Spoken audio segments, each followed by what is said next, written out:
ব্যাংকটা ভেঙে এই টাকাগুলো নিয়ে এসেছি। বাহ, আমার আম্মুর তো অনেক টাকা। কিন্তু আম্মু, তোমার মাটির ব্যাংক ভাঙতে হবে কেন? খেলনা লাগবে বুঝি?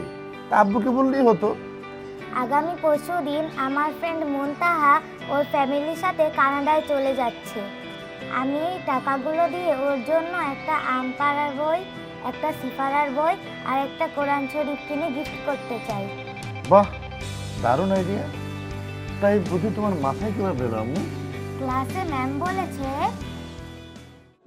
শোনো, সাদকা জারিয়া হচ্ছে এমন একটি নেক কাজ যার সোয়াব মৃত্যুর পরেও পাওয়া যায়।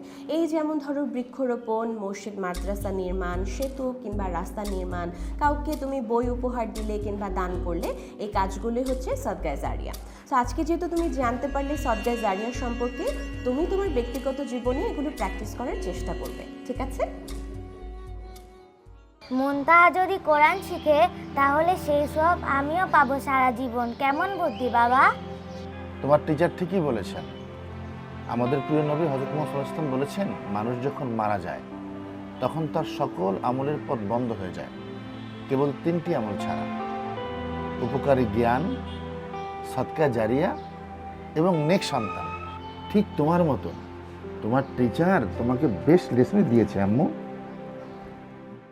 শিক্ষক শিক্ষিকার দেয়া প্রতিটি শিক্ষাই এক একটি শিশুর জীবনে সরাসরি প্রভাব ফেলে।